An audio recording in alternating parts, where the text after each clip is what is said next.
I'm sitting here trying not to feel foolish, too scared to leave my bedroom. I don't know what to do. I'm at my wit's end. Please help. My husband is just outside the door, and I'm afraid what he'll do if I... Oh God, that sounds like he's... No, let me explain. Ricky and I were on a hiking trip earlier this week. We were winding along a trail deep in a gorge, and it was just after sunset, so the gorge was dark with shadows. I never saw anything myself, but Ricky swore he spotted a lost child. He went off the path with our dog Gordy. I couldn't keep up. Eventually he came back, looking anguished. Gordy had apparently run off, snarling into the darkness, and he worried our pit bull was going to maul some lost kid out there. I don't know what's gotten into him, he said. Gordy is a good dog most of the time, but he can be aggressive with strangers coming to our home. It wasn't completely outside the realm of possibility for him to bite, if he thought we were threatened. Though it seemed odd a child would trigger that response. I pressed my husband for a description of this child, and he admitted he didn't get a good look, but said he thought the kid was naked, and that he mostly thought it was a child because he heard talking. I suggested he may have heard a baby, deer, or other animal, and wouldn't that be something Gordy would be more likely to chase? And wouldn't a talking kid, answer our shouts? He agreed. Even so, we searched a while longer before the twilight became too dark, and we returned to the cabin where we were staying. The next morning, Gordy was back, scratching at the cabin door. We'd lost the spark for hiking, so cut our trip short and drove back home. That's when it all got strange. I have insomnia sometimes, so I stay downstairs watching TV while Ricky sleeps upstairs. I was on the sofa, glazed over watching some late-night show when I heard talking. I assumed it was Ricky, but I couldn't make out any distinct words. I called out, and there was no reply. I went back to watching my show, but a while later heard it start again. So I got up and went into the kitchen. There was a child in our kitchen, or at least that was my first impression in the dim lighting. But it wasn't a child, it was Gordy. Our dog was standing on his hind legs, just standing in the middle of the room, shoelaces of drool dribbling from his jaws, and he was making these grunting sounds. He stopped the moment I came in, and he was back on all fours again, looking at me. When I told Ricky, he said I must have been seeing things. But I'm telling you, the dog was on his hind legs trying to talk. Next morning, Ricky kept teasing me about Gordy and saying stuff to our dog like, "Hey Gordy, grab me a cup of coffee, would you?" Or, "Hey, can you answer the phone for me?" Gordy would just stare at him. Honestly, he was still acting a little strange, but after Ricky's teasing, I was done worrying about the dog, so I left for work. I was on lunch break when I got the text from Ricky. Ricky, heard talking, thought it was you, but just found Gordy downstairs.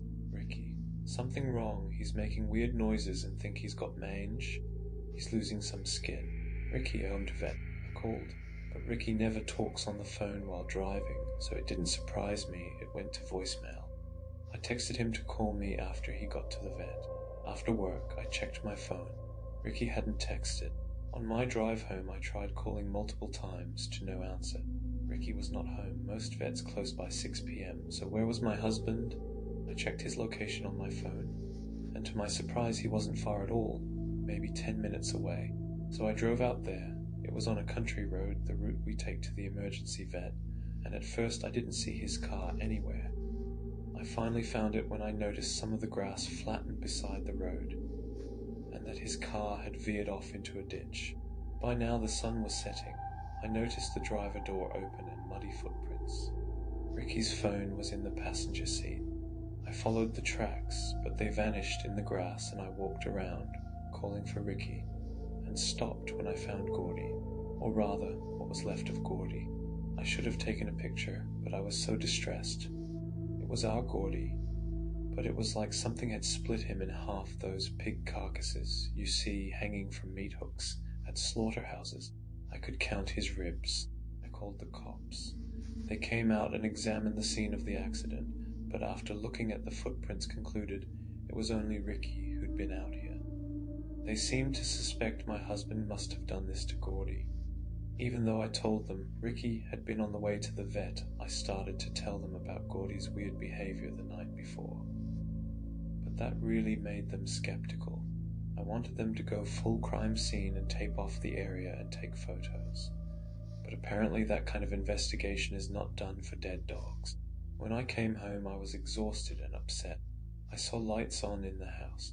Relief washed over me because that meant Ricky was home. But when I opened the front door, the first thing I noticed was the dirt tracked inside. Ricky and I always remove our shoes when entering. Also, I could hear him talking, but it was just like Gordy the other night. Talking but not talking. These odd syllables, like someone mimicking the act of talking. All of this chilled me to the bone as I crept around the corner so I could see him in the den, standing there unnaturally stiff and straight, sort of swaying. I called honey. His gibberish immediately ceased. His head turned, and I swear it was like he reached up and folded his skin over his face, like a sticker that has started to peel at the corner, and that he smoothed back into place. I heard him say, very clearly this time, honey. I ran upstairs to our bedroom and slammed the door and locked it. I could hear him roaming around outside. Occasionally he called for me, honey. I dropped my phone in the hallway. I was too scared to go and grab it. Instead, I stayed hidden up here, listening to the sound of the TV downstairs. At one point, the news anchor said, reports of sunny weather coming up.